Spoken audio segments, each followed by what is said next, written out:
Hello everyone, Andy Boy here, and today we are going to be talking about this guy right here. It is, well, you can't really see it.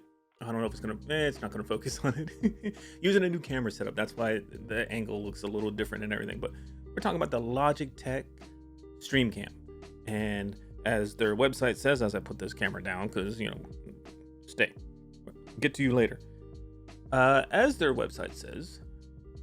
I'm just going off what they say. Take your content to the next level and share your passion with Logitech Streamcam, featuring pristine image quality, dual front-facing microphones, versatile mounting options, and USB-C connectivity.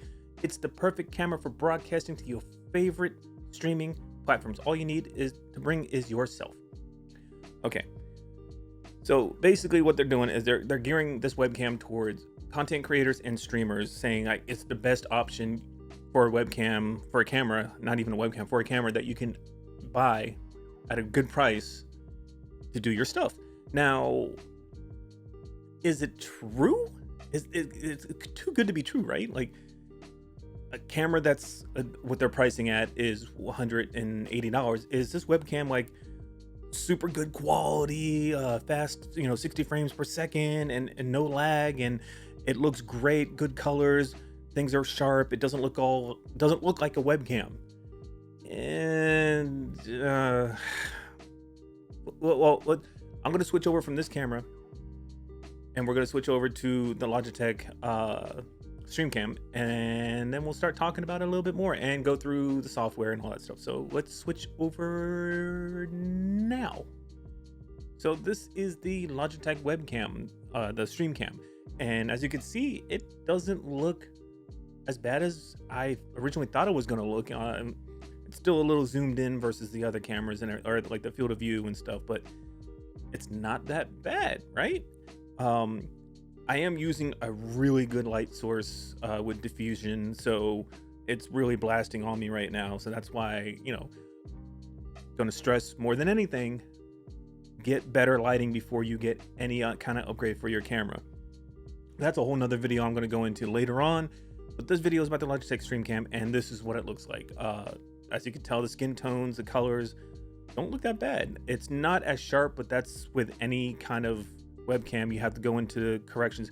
The thing I hate the most, like they want you to use this Logitech Capture, Logi Capture, or whatever they want to call it. They want you to use this software because it's like, oh, this is what creators would use because you have all control. It's like easier to use OBS, and it's like, okay, but you don't really have the settings. And one thing before I jump into the menus and all that stuff, the thing that I have to say that I don't like about the Logic Capture software is this. That's what I don't like. You have no control over the auto exposure, like the right light or whatever they want to call it. There's no setting to turn any of this off at all. Like look, no setting. There's no setting at all. I mean, we have priority for frame rate or exposure. Okay, I mean, you got the presets for streaming or recording. It doesn't, honestly, the only thing that changes is like the frame rate and exposure and image stabilization, which it's a webcam. Turn it on, you get this weird, it takes a second to kick in, but unless you're really slamming on your desk and you don't have this thing on a steady like mount or something like that, then it'll get a little shake, but it's a webcam. Who cares about image stabilization unless you're attaching it to a backpack and you're doing live stream, like IRL, and you're walking around and doing stuff? Okay, maybe, but that's like a very like small case use.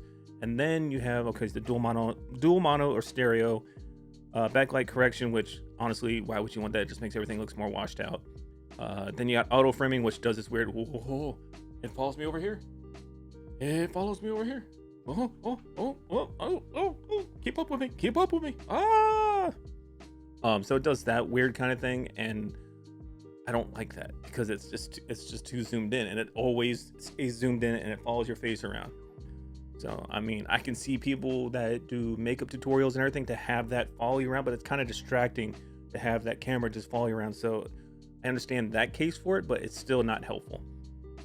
And then you got the autofocus. Turn that crap off. Auto white balance,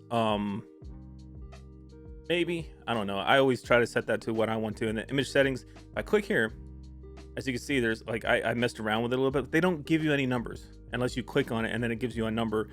You still don't know what the hell you're doing. Like, what are these settings? Like, you don't tell me.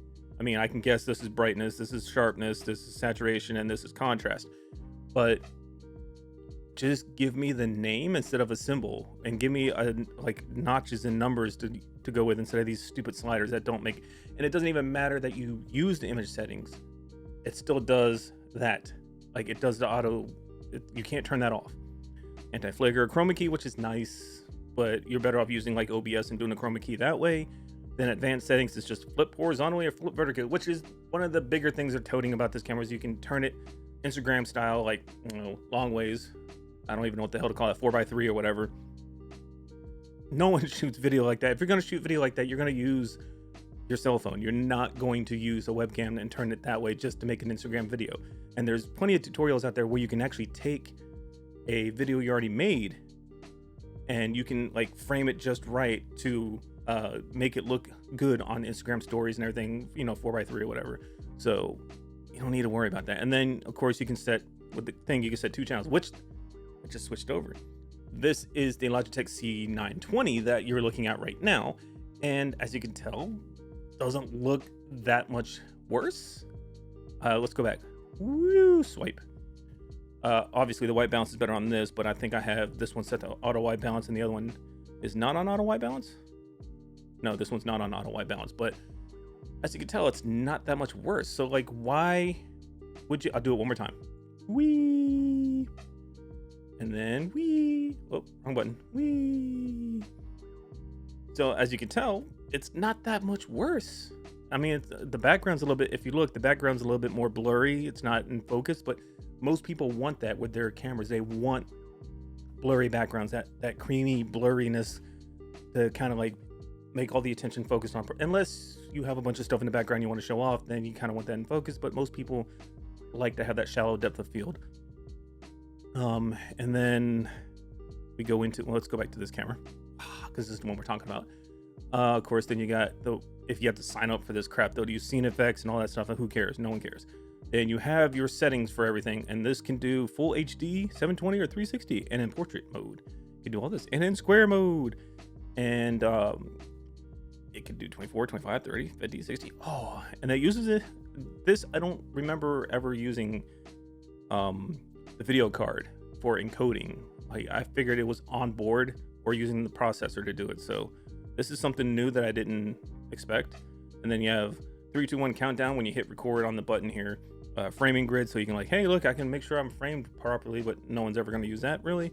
And then the 5 megapixel enhanced screenshot, which no one's going to do that either. Why would you do that? Then you got, of course, change what mic is being used for the webcam. And then what is this? All your hotkeys, and then your profile. So that's basically the software they want you to use. And then you have like these down here that can do all these like, hey, let's do this and put camera in camera, but it's weird. You know what I mean? Like, I can't get this to look right. Like, if I try, see how this is supposed to be side by side? It makes that one small, makes that one big. But if I go 2 to 1, makes that one big. Like, it's confusing. I don't know why it's doing that.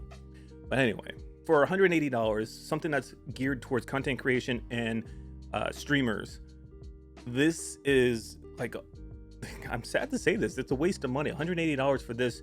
You should just stick with the C920 if you have it already, or if you can't find a C920, because C920s, when they first came out, they were like $100. Now they're like $50 if you can find them, if their stores still have them in stock. The C922 is the newer version of it, and that one goes on sale a lot for like $70, $80, usually $100.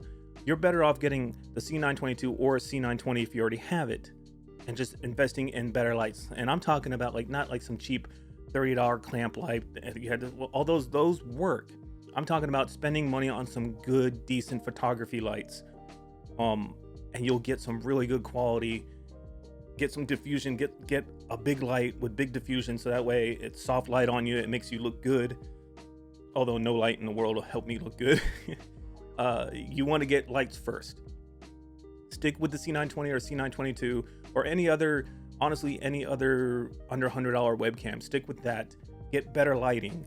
And then if you feel like you need to upgrade, well then you might as well just buy a DSLR, like a mirrorless DSLR, the Logitech Cam Link, or not the Logitech, the Elgato Cam Link. Buy that mirrorless DSLR, hook those two together, and you got a better webcam. Before we go, I'm gonna switch over back to the C920 so you can see quality's not that much different.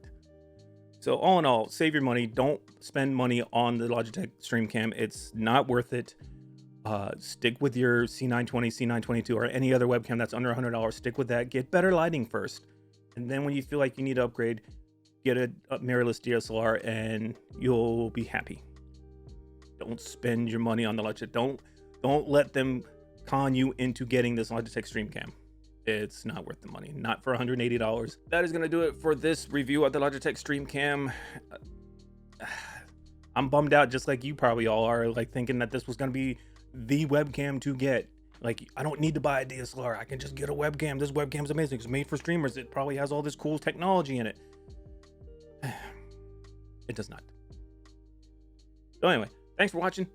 Hope you all enjoyed. Have a great rest of your day, evening, morning, wherever you are, and I will see you in the next video. Goodbye.